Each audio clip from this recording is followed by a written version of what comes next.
Coach, whenever you're ready.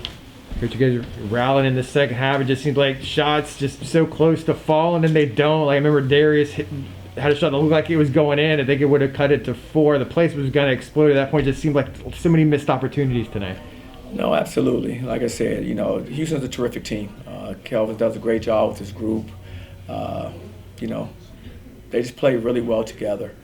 And for 40 minutes. I thought for 37 minutes, I thought we played some really good basketball and put ourselves in position where we have a chance. And a couple shots fall and we get a couple stops. I thought, they had some guys who really stepped up. I thought the young man, Taz stepped up and made a big play. I thought Fabian White, same thing. I thought those guys made plays, down the stretch. And, they were a Final Four team last year. And you can tell, by some of the things that they did and some of the plays guys made, they've been in those situations before. Mbake just said that the team needs to play for 40 minutes, but we've heard that throughout the year. What do you think it is going to take to get them to play that 40 minutes? Well, I think what it's going to take is we have to do a better job of, we're all about solutions. And for us, I think one solution is for us going back to the drawing board and what we do and how we practice, with the level of focus that's required for 40 minutes. Practice is a couple hours. So I think we start there. It starts there. It doesn't start with us talking about it. That's not going to do it. We got to get in there and actually start working on that, more consistently to try to get that type of effort, not just effort, because our guys play hard. That's not even the right word. But the level of focus we need for the 40 minutes is what sometimes we lack. It isn't the effort. It's just a play here, a play there. They make that play because they're locked in on it, and we didn't make the play because we just weren't quite locked in on the attention to details that you need to make it work, to execute it. And so those are things we got to continue to work on and get better at. And like I said, it'll start for us. We're going to, get in practice and we're going to work at it. That's all you can do. You've got a good trio between, Perry and Brandon and Darren, but is it frustrating that it's hard to get them all to have a really good night on the same night? It seems like there's always one guy that maybe struggles and presses and just has a bad stat sheet. Absolutely. 19 games, But, again, when that happens for me, I know we have really good players, we have really good guards.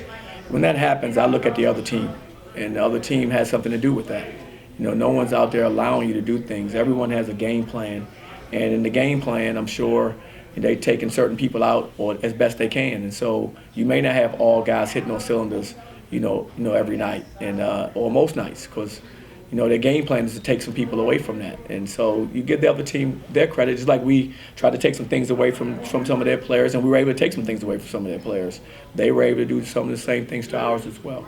Let's focus on that a bit, Coach. We're talking about a lot of the offensive stuff there too, but defensively, your guys seem to stand up to them pretty well for most of the game. No, I thought defensively we did a great job. I mean, if you had said going to the game, they have around 60 points with a minute and a half to go, you okay, that's a pretty good defensive effort against a team that's a high-octane offensive team and a really good defensive team. So I thought defensively, for the most part, I really liked our D. I thought we gave up a few too many offensive rebounds, timely ones, when like down the stretch where I think they held the ball for almost 2 minutes because they were able to keep getting the offensive rebound, and that was precious time. It was ticking away. They were timely offensive rebounds for them. I thought overall we did a good job of not allowing them to get too many offensive rebounds. I think they had 12 they had 12 for the game. And for them, they can go up into the 20s, against a lot of teams offensive rebound-wise. So we did a good job of boxing out and following the game plan there, just that we gave up some untimely ones.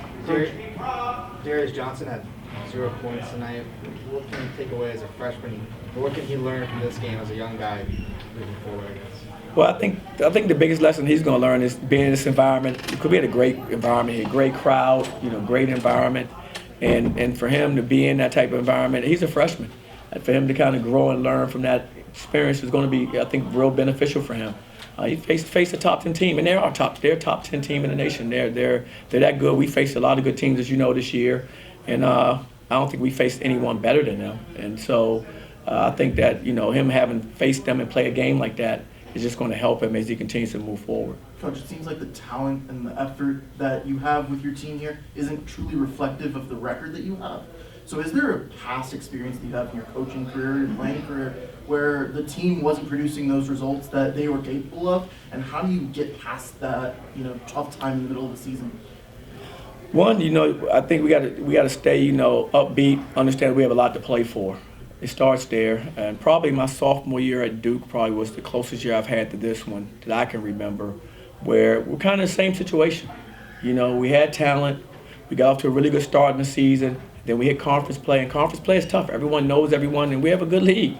As you're seeing by some of the teams that are winning and how things are going. So, same thing happened for me. And we had to just fight through it, and we did. And we turned the corner as that season went on toward the end. It's finally when we started to turn the corner and made some noise and made a good run and was an NCAA tournament team. But we were going through very similar things that we're going through right now. It's basically you're learning how to win consistently. You're learning how to win consistently, and there's a process to that, and you have to go through some of the things we're going through. There's really no shortcut to it. You can't cheat it. You got to go through these type of games. You have to learn from them, build, and keep moving forward, and staying positive and staying encouraged that we know we can be successful. I believe in my guys, and I want them to continue to believe in themselves, and we're gonna keep pushing hard as we can, and that's what the season's about. Coach, your team's down a couple of possessions, gets into the bonus. Would you have liked to see them drive to the bucket a little bit more? Mbake said your shooters had open looks and they took shots that just didn't roll in. Would you like to see them do something different there? No, we talked about that's exactly we discussed that when there was 16 fouls. We said we want to get the ball, drive the ball, get in the paint. We want to get into the bonus. We're already in the bonus. We know we're shooting free throws.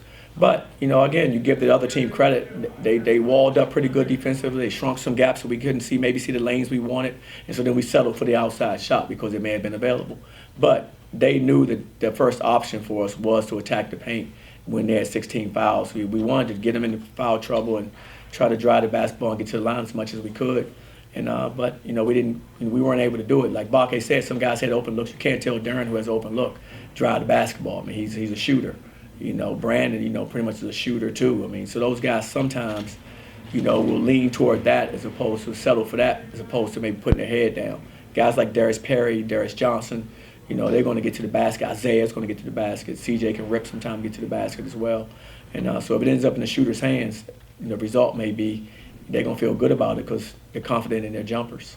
UCF had a lot of alumni come back this weekend for alumni weekend. I know there was a social last night. How was that? Did you get to spend a little time with those guys yesterday? No, I did. I wanted to make sure I went by there and spent some time with all the former players. It was a great turnout, and some of the players and their families. And I really, I'm really happy that we were able to do that and bring them here and kind of see where we are as a program, and for them to kind of, this is their program. You should be proud of the things that are being accomplished. They should be proud of some of the things that some of the former players had accomplished themselves. When I look at some of the banners up there, a lot of those players were back. And so, and there's a lot of big things happening. The future is so bright here, of course for UCF, but, for our program as well. I see, where we can do a lot of special things. There's a process to it, and we have to keep working every day and chipping away at it till we get it where we want it to be. What does an event like that do for the culture of the program? What does it say about the culture of your program?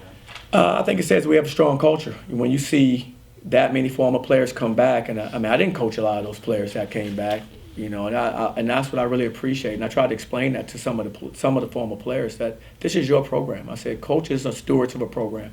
We come and go. It's just the nature of our profession.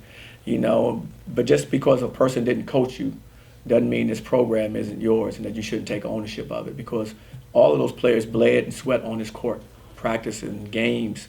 They committed to it. They made sacrifices. And so I always want them to have a good feel when they come back here that the steward, who is me right now, is going to make sure that we do everything in our power to make them proud of how we go out there and perform every night, how we compete, how we conduct ourselves on and off the court. I want them to be proud because, again, this is theirs. And like I said, I think the best is yet to come for us here, and this is a process of just working through it. Good stuff. Thanks, Thank you, guys. Coach. Appreciate it. Thanks. All right, guys.